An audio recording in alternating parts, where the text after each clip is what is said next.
தேசிய ஜனநாயக கூட்டணி கட்சியை கண்டித்து திமுக கூட்டணி கட்சிகள் சார்பாக சிலிண்டருக்கு மாலையிட்டு ஆர்ப்பாட்டம். கடலூர் மாவட்டம் திட்டக்குடியில் தமிழ்நாட்டில் தற்பொழுது நிலவி வரும் சிலிண்டர் தட்டுப்பாட்டை சரி செய்ய தவறிய தேசிய ஜனநாயக கூட்டணி கட்சியை கண்டித்து திமுக கூட்டணி கட்சிகள் சிலிண்டருக்கு மாலையிட்டு ஆர்ப்பாட்டத்தில் ஈடுபட்டனர். தொழிலாளர் நலன் மற்றும் திறன் மேம்பாட்டுத்துறை அமைச்சர் சி. வே. கணேசன் அவர்களின் வழிகாட்டுதலோடு கடலூர் மேற்கு மாவட்டம் மங்களூர் வடக்கு ஒன்றியம் சார்பாக திமுக, மதிமுக, விசிக, தேமுதிக, தாவேக உள்ளிட்ட கூட்டணி கட்சிகள் மோடி அரசை கண்டித்தும் அதன் கூட்டணி கட்சிகளை கண்டித்தும் கண்டன முழக்கமிட்டு ஆர்ப்பாட்டம் செய்தனர். மோடி அம்பானிக்கும் அதானிக்கும் ஆட்சி நடத்துவதாகவும் மக்கள் நலனுக்காகவும் ஒருபொழுதும் செயல்பட்டதில்லை என சிலிண்டருக்கு மாலையிட்டு கண்டன கோஷம் எழுப்பி ஆர்ப்பாட்டத்தில் ஈடுபட்டனர். மங்களூர் வடக்கு ஒன்றிய செயலாளர் அடரி சின்னசாமி அவர்கள் தலைமையில் திராவிட முன்னேற்றக் கழக தொழிலாளர் நலவாரிய உறுப்பினர் KNT சங்கர், வர்த்தக அணி நிர்மல், வெங்கடேசன், ராமதாஸ், திட்டக்குடி தொகுதி விசிக மாவட்ட செயலாளர் பாலமுருகன், மதிமுக ஒன்றிய செயலாளர் சம்பத், தேமுதிக ஒன்றிய செயலாளர் ராஜமாணிக்கம், அவைத்தலைவர் திருமால், விசிக ஒன்றிய செயலாளர் காசி உள்ளிட்ட கூட்டணி கட்சிகள் கலந்து கொண்டு கண்டன கோஷமிட்டனர்.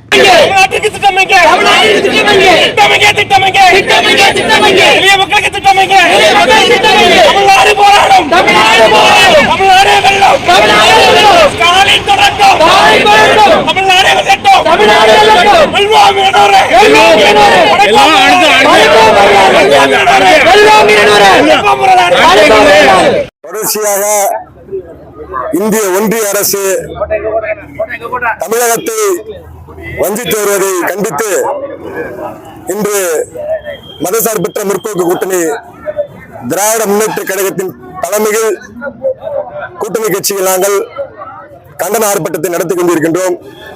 இந்த கண்டன ஆர்ப்பாட்டத்தின் வாயிலாக ஒன்றிய அரசை எச்சரிக்கை விடுகிறோம்.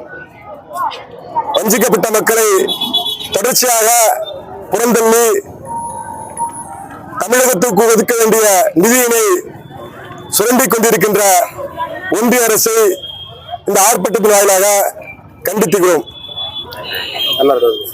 சார்பு முற்போக்கு கூட்டணியின் சார்பாக திராவிட முன்னேற்ற கழகத்தினுடைய தமிழகத்துடைய முதலமைச்சர் மாண்புமிகு தளபதியார் மு.க. ஸ்டாலினுடைய ஆணைக்கு இணங்க மதசார்பு முற்போக்கு கூட்டணி சார்பில் எங்களுடைய மாவட்டத்துடைய அமைச்சர், மாவட்ட கழக செயலாளர் மண்ணின் மைந்தன் அண்ணன் சி. வி. கணேசனுடைய ஆணைக்கு இணங்க மங்களூர் ஒன்றியம் வடக்கு தொகுதி சார்பாக, வடக்கு ஒன்றியத்தின் சார்பாக ஒன்றிய கழக செயலாளர் அண்ணன் தா. சின்னசாமி அவருடைய தலைமையிலே முன்னிலையில் முன்னாள் ஒன்றிய பெருந்தலைவர் KNT சுகுணா சங்கர் அவர்கள், மாவட்ட செயலாளர் விடுதலை சிறுத்தை வழக்கறிஞர் பாலமுருகன் அவர்களோடு தேசிய முற்போக்கு திராவிட கழகத்தினுடைய ஒன்றிய செயலாளர் ராஜமாணிக்கம் உள்ளிட்ட கூட்டணி கட்சிகள் சார்பாக அடையில் நடைபெற்ற இந்த ஆர்ப்பாட்டத்தில் மத்திய அரசாங்கம் தமிழ்நாட்டிலுடைய திராவிட இயக்கத்தினுடைய ஆட்சியை, திராவிட மாடல் ஆட்சியை எந்த விதத்திலும் அகற்ற வேண்டும் என்ற ஒத்த குறிக்கோளோடு கல்வி நிதி மட்டுமல்ல, ஏற்கனவே சாலை நிதி, கல்வி நிதி, ஆரம்ப சுகாதார நிலையம் என்று மெட்ரோ ரயில்கள், எய்ம்ஸ் என்று தொடர்ந்து இந்த நாட்டிலே,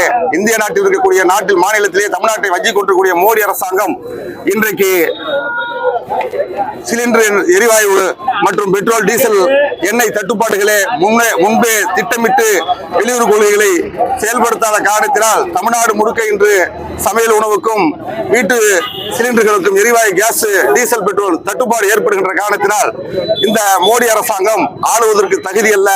ஆனால் நடைபெறுகின்ற சட்டமன்ற தேர்தலில் திராவிட முன்னேற்ற கழகத்தின் தலைமையிலான இந்த கூட்டணி ஆட்சியை அகற்ற வேண்டும் என்ற ஒத்த குறிக்கோளோடு மோடி அவர்கள் செயல்பட்டுக் கொண்டிருக்கிறார். நீண்ட காலம் தமிழ்நாட்டிற்கு வராதவர் இப்பொழுது உடனுடன் வந்து கொண்டிருக்கிறார். ஆனால் மக்கள் கவனித்துக் கொண்டுதான் இருக்கிறார்கள். சிலிண்டர் கேஸ் மட்டுமல்ல, டீசல், பெட்ரோல் மட்டுமல்ல, ஒட்டுமொத்தமாக தமிழ்நாட்டில் துரத்தி அடிக்க வேண்டிய இயக்கம் பாரதிய ஜனதா என்றும், ஒட்டுமொத்தமாக தூக்கி எறியப்பட வேண்டிய இயக்கம் மதவாசத்தில் என்றும் கூட்டி சொல்லி அந்த பாசிச பாரதிய ஜனதா தலைமையிலான கூட்டணியும் அதற்கு தலையாட்டிக் கொண்டிருக்கிற அதிமுகவை சேர்ந்த எடப்பாடி பழனிசாமி அவர்களுக்கும் அந்த அணிகளை தோற்கடிப்பதற்கு தமிழகத்தினுடைய முதல்வர் மு.க. ஸ்டாலின் தலைமையிலே வென்றெடுப்போம், மக்களுக்கான தொடர்ந்து பணிகளை செய்து கொண்டிருப்போம் என்று கூறி இந்த நேரத்திலே தொடர்ந்து போராடுவோம். தமிழ்நாடு ஒன்றாக இணையும், தமிழ்நாடு தலைநிமிரும் என்று சொல்லி வாய்ப்புக்கு நன்றி.